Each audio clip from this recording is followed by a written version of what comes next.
말씀은 잠언 20장 1절로 15절입니다. 한 절씩 교독해서 읽도록 하겠습니다. 포도주는 거만하게 하는 것이요 독주는 떠들게 하는 것이라.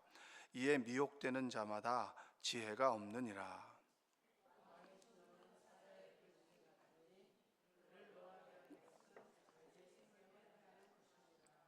다툼을 멀리하는 것이 사람에게 영광이거늘 미련한 자마다 다툼을 일으키느니라.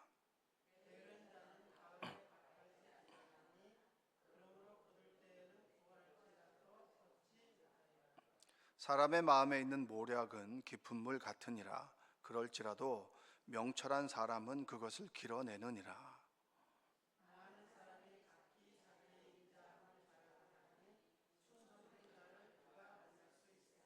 온전하게 행하는 자가 의인이라. 그의 후손에게 복이 있느니라.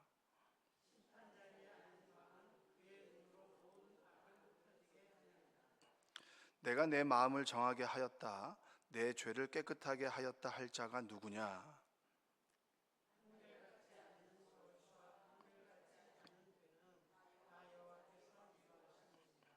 비록 아이라도 자기의 동작으로 자기 품행이 청결한 여부와 정직한 여부를 나타내느니라.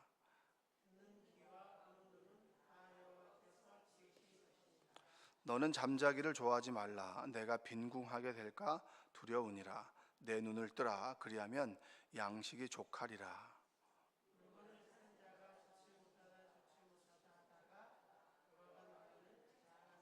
함께 읽겠습니다.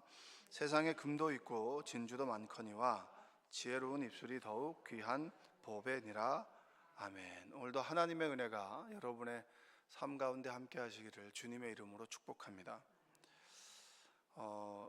제 은퇴하신 덕망 있는 목사님의 설교를 들은 적이 있는데 그 내용 중에 이런 내용이 있었습니다. 그분에게 이제 상담이 들어오긴 한다는 거죠. 상담의 내용이 뭐냐면 이런 겁니다. 목사님, 제가 장로된 지가 30년이 됐는데 아직 술을 못 끊었습니다. 이게 이제 그 장로님이 은퇴하신 목사님에게 했던 상담의 내용입니다. 그 목사님이 뭐라고 하셨냐면, 어떻게 하면 좋겠습니까? 라고 했을 때 그 목사님께서 들키지 마세요. 들키지 마세요. 그 얘기를 들었는데 그 장로님이 굉장히 좀 마음의 평안을 얻었다는 거예요. 근데 이제 그 얘기가 비밀은 없잖아요. 그렇죠? 근데 그 얘기를 듣고 친구 장로님이 목사님에게 전화를 했습니다. 목사님, 술, 담배를 예수 믿는 사람이 할 수 있는 겁니까? 이렇게 물었더니 그 목사님이 해서는 안 되죠. 이렇게 대답했어요. 아니, 얼마 전에 전화한 그 장로가 목사님께 그 상담을 드렸더니 목사님이 들키지 말라고 하셨는데 그 말이 되는 말입니까? 그러니까 그 목사님 들으시고 저는 기억이 없습니다. 그리고 누가 제 이름을 사칭했을 겁니다. 이렇게 이제 우스갯소리로 얘기를 한 거예요. 자, 그리스도인은 술을 먹어도 됩니까? 안 됩니까? 참 여기서 드시는 분도 계시고 예수를 몇십 년 믿어도 하나님을 안다고 인격적으로 알고 천국을 소망하지만 술을 드시는 분도 계시고, 또 어떤 분들은 술은 어떻게 먹습니까? 예수 믿는 사람이. 그게 참 중요한 주제입니다. 근데 여러분, 이 설교를 들을 때 어떻게 듣냐면, 내 자녀가 나에게 이런 질문을 한다면 여러분 어떻게 대답할 수 있을까? 이렇게 생각하고 들으면 아주 답은 명쾌해집니다. 오늘 1절의 말씀은 뭐라고 얘기하냐면, 한번 읽어볼까요? 포도주는 거만하게 하는 것이요 독주는 떠들게 하는 것이라. 이에 미혹되는 자마다 지혜가 없느니라. 이렇게 얘기합니다. 잠언 20장 1절에. 그래서 포도주는 포도에서 발효시킨 술을 의미합니다. 알코올이 가미된 거. 독주는 포도 외에 다른 곡물을 가지고 만든 겁니다. 예를 들면 우리나라로 보면 지방마다 막걸리가 있잖아요. 막걸리. 저도 이제 예전에 할머니가 막걸리 좀 받아오라 그래가지고 이 노란 주전자에다 받았거든요. 설탕을 타서 먹었는데 저도 몇 번 먹은 적이 있어요. 근데 저희 집안 자체가 이제 알코올이 안 맞는 집안이라 어렸을 때 그걸 먹고 얼굴이 좀 벌겋게 된 것 같아요. 근데 이게 여기서 독주는 이제 곡주를 의미하는 것 같습니다. 곡주. 그러니까 쉽게 말하면 1절은 포도주와 독주는 인간의 마음과 행동을 오만하게 하고 아주 시끄럽게 만든다. 결국 자기 절제와 지혜를 잃게 한다. 이겁니다. 그래서 잠언은 끊임없이 술에 대해서는 부정적으로 얘기합니다. 술을 먹게 되면 지혜를 잃어버리고 절제를 잃어버린다. 여러분도 다 공감하는 말씀이죠. 술을 먹게 되면 아무래도 내가 세워놨던 모든 계획이 흐트러지게 됩니다. 그러니까 쉽게 말하면 우리가 근육을 만들잖아요. 헬스하는 사람들은 술을 먹으라고 할까요? 먹지 말라고 할까요? 술을 먹으면 근육이 풀어진다네요. 그럼 술을 먹으면 우리 의지도 풀어지겠죠. 그래서 그런 의미에서 술을 먹지 말라고 합니다. 그럼 여러분이 이렇게 질문하는 사람들 많잖아요. 성경에 보면 술을 먹지 말라는 말은 없었다. 취하지 말라고 했지 먹지 말라고 하는 말은 없었다. 성령으로 충만함을 입으라고 했지 술을 먹지 말라고 하는 말은 없었다. 이 말은 술을 먹는 사람이 묻는 질문이잖아요.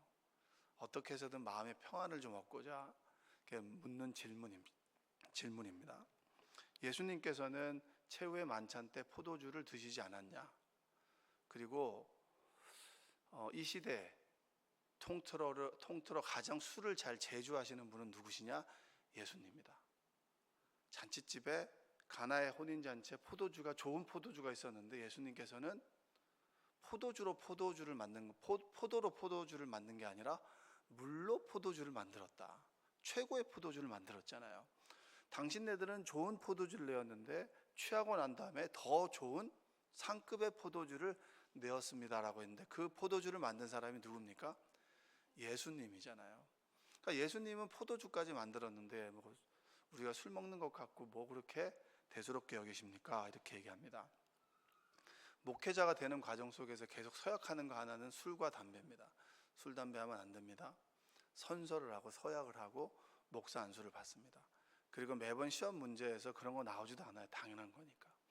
그러니까 목회자가 되기 위해서는 술과 담배는 금지되는 거예요. 목회자에게는. 자, 여러분은 술을 먹는 것이 관용적으로 허용되겠죠? 근데 제가 여러분에게 술 한 잔 같이 합시다. 그럼 여러분들은 어떻게 목사님 술을 먹어요? 말이 됩니까? 여러분은 되고 저는 안 되죠. 이게 현실입니다. 자, 한국교회 금주법이 어떻게 들어왔느냐?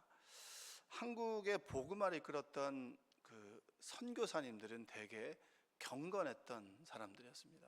좀 보수적인 신앙을 가지고 있었던 사람입니다.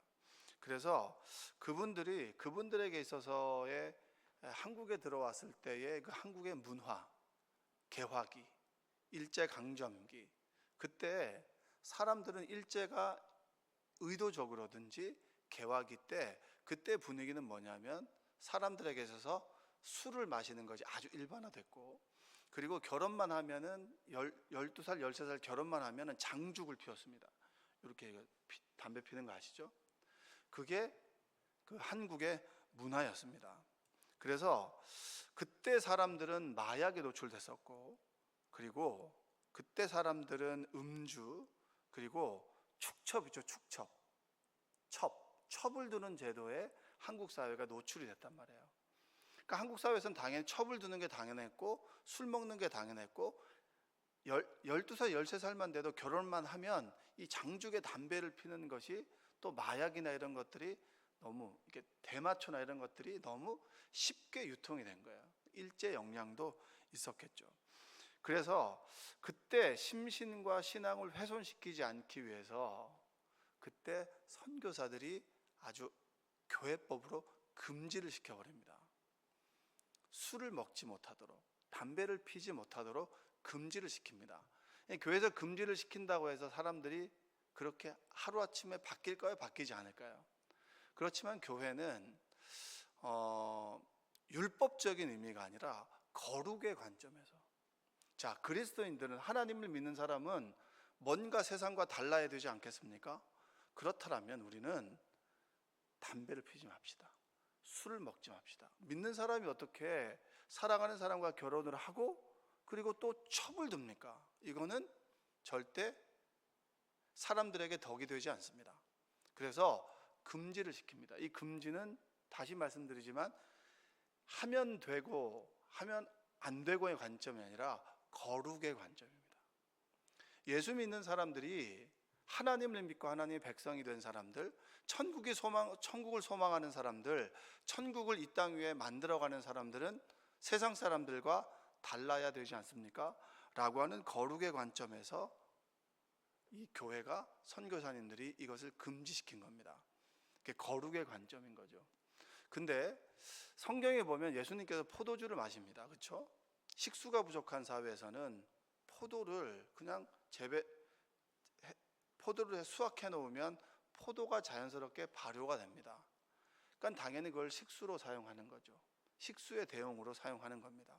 현대 경건한 이스라엘 사람들은, 랍비들은 이 포도주를 먹어요. 근데 포도주를 4분의 1로 희석해서 먹어요. 그러니까 우리가 먹는 취하귀한 술과는 조금 다른 의미가 있다라고 하는 겁니다. 그러면 성경에서 바울은 어떤 입장을 취하나? 바울은 시대적인 상황 속에서 우리가 선교사들이 금지를 시켰고 그건 거룩의 관점이 있다. 바울은 고린도전서 9장 19절과 22절에 이렇게 얘기합니다. 내가 모든 사람에게서 자유로우나 스스로 모든 사람에게 종이 된 것은 더 많은 사람을 얻고자 함이라. 이게 무슨 말입니까? 유대인들에게 내가 유대인과 같이 된 것은 유대인을 얻고자 하며, 율법 아래에 있는 자들에게는 내가 율법 아래에 있지 아니하나 율법 아래에 있는 자같이 된 것은 율법 아래에 있는 자들을 얻고자 하며, 율법 없는 자에게는 내가 하나님께는 율법 없는 자가 아니요 도리어 그리스도의 율법 아래에 있는 자이나 율법 없는 자와 같이 된 것은 율법 없는 자들을 얻고자 함이라. 되게 헷갈리시죠? 연약한 자들에게 내가 약한 자가 된 것은 약한 자들을 얻고자 하며, 내가 여러 사람에게 여러 모습이 된 것은 아무쪼록 몇 사람이라도 구원하고자 함이디. 그 당시에 고린도의 사람들은 우상에게 절한 제물로 올려진 고기를 먹어야 됩니까? 먹지 말아야 됩니까? 라고 하는 것이 고민이었습니다. 예수님을 믿고 난 다음에 어떤 사람은 거리끼는 거예요. 저는 제사 음식을 먹을까요? 안 먹을까요? 저는 안 먹습니다. 제가 안 먹는 것은 그것이 거리끼기 때문입니다. 저희 아버지가 제 기억에 폐암으로 돌아가실 때 좋아졌다가 나빠진 시점이 제사 음식을 먹었던 그 시점이라고 어렸을 때 제가 기억하고 있어요. 근데 기억에 오류일 수 있습니다. 그래서 아무리 최상급의 과일이 있어도 제수용으로 쓰는 것은 저는 먹진 않아요. 제가 이게 안 맞는 거예요. 근데 어떤 사람들을 그 음식을 먹는 것에 대해서는 저는 절대 뭐라고 하지 않습니다. 왜냐? 나름대로 이유가 있기 때문입니다. 근데 바울은 나는 제사에 올려진 음식을 먹어도 먹을 수 있습니다. 근데 어떤 사람은 비위가 약하고 신앙적으로 연약해서 어떻게 우상에게 바쳐진 음식을 먹을 수 있습니까? 라고 얘기한다면 바울은 먹지 않습니다. 왜냐? 그 사람을 실족시키지 않기 위해서. 또 온몸에 문신한 사람이 교회를 온다라고 하면 여러분들 어떻게 해야 될까요? 온몸에 문신한 사람이 교회를 온다고 하면 오지 말라 그래야 됩니까? 오라 그래야 됩니까? 바울의 입장에서는 한 트럭이라도 와라 이겁니다. 왜냐?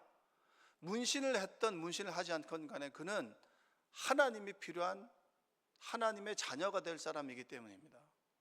우리가 교인들, 그리고 교인들이 어떻게 그럴 수 있어? 라고 하는 관점이 아니라 한 영혼을 구원하고자 하는 선교적 관점으로 본다면 어떤 것인지 해결될 수 있습니다. 자, 그리스도인입니다. 하나님 있는 것도 알아요. 근데 술과 담배가 끊어지지 않아요. 근데 늘 고민해요. 내가 정말 술과 담배를 하면서 이 교회로 오는 것이 옳습니까? 덕이 안 되기 때문에 차라리 교회를 안 다니고 가난 교인으로 살아가겠습니다. 집에서 온라인 예배를 드리겠습니다. 라고 여러분에게 상담을 한다면 여러분은 어떻게 대답할까요? 저는 그렇게 대답할 것 같아요.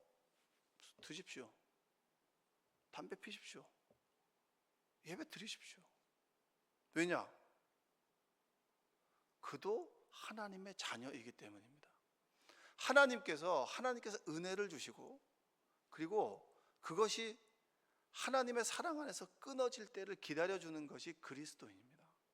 왜 당신은 이게 아니라 하나님을 믿어도 그것이 해결되지 않는다면, 해결될 때까지 기다려주는 것이 그리스도인입니다. 근데 그것을 정죄와 비판을 해서 하나님으로부터 멀어지게 한다면 그것은 죄가 될 수가 있는 겁니다. 그러나 내가 하나님을 믿는데 담배 피우는 게 왜? 이렇게 얘기하는 것은 또 다른 문제이겠죠.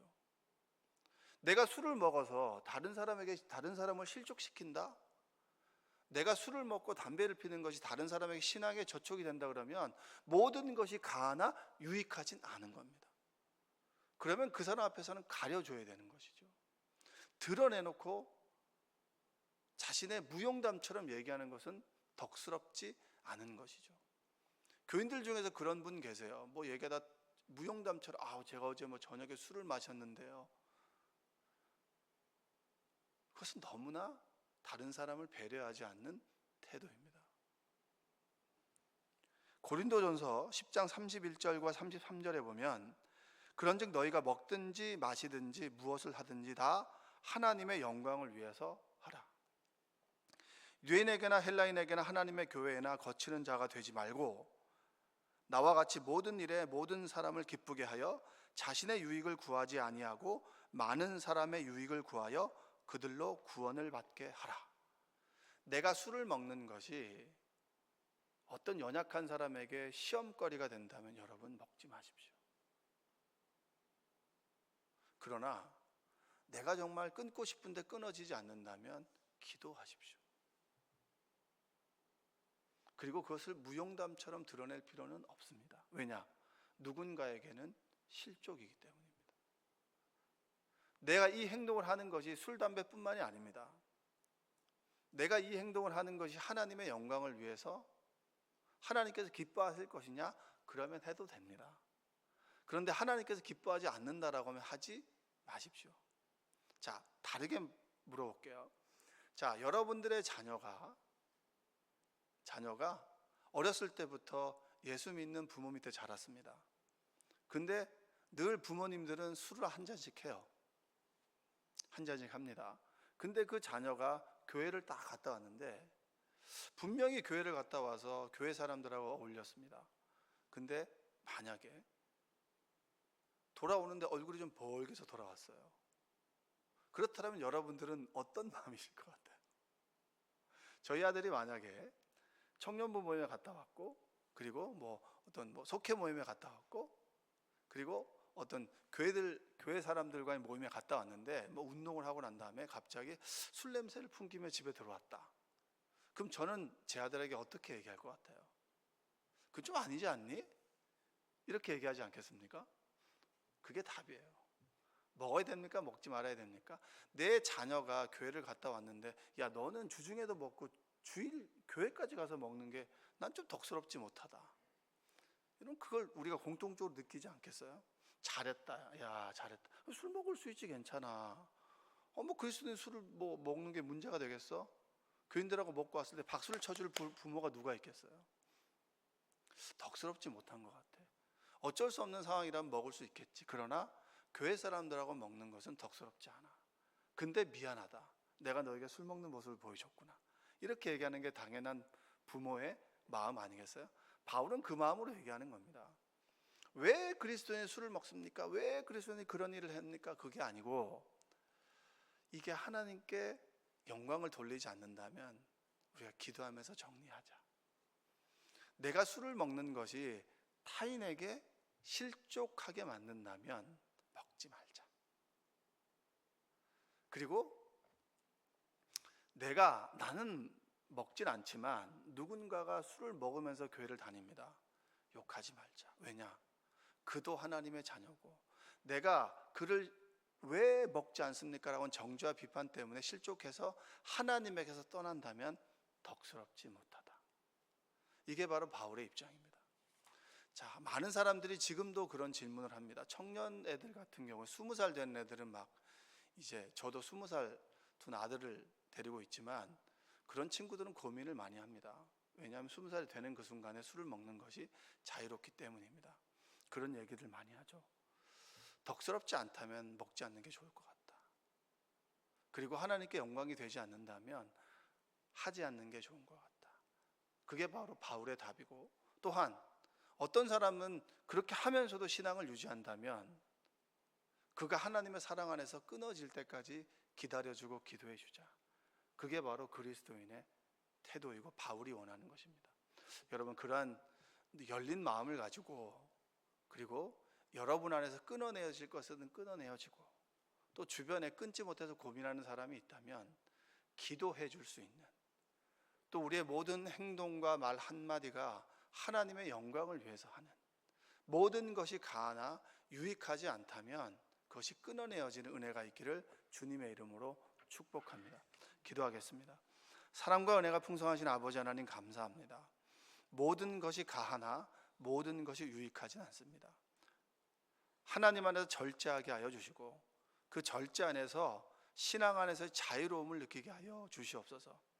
술에 취하지 않아도 성령에 취한 기쁨과 자유함으로 살아가게 하여 주시고, 또한 어쩔 수 없이 회사를 다니며 일의 특성상 하나님을 알지만, 하나님을 믿지만 술을 먹어야 한다면 하나님, 조금은 절제하며 먹을 수 있도록 주님 도와주시고, 또한 그것을 바라볼 때도 비판과 정죄가 아니라 사랑의 마음으로 품어주며 성령 안에서 끊어내지는 은혜가 있게 하여 주시옵소서. 우리가 다니는 교회 공동체, 생명나무 공동체에서도 다양한 생각들이 있습니다. 서로를 존중하되, 그러나 하나님의 영광을 위해서 무엇이 옳은지, 무엇이 그른지를 우리는 알고 있습니다. 성령께서 우리와 함께 하셔서 불필요한 것들은 끊어내시고, 성령 안에서 9가지 열매는 풍성하게 맺어지는 우리의 삶이 되도록 주여 도와 주시옵소서. 예수님의 이름으로 기도합니다. 아멘.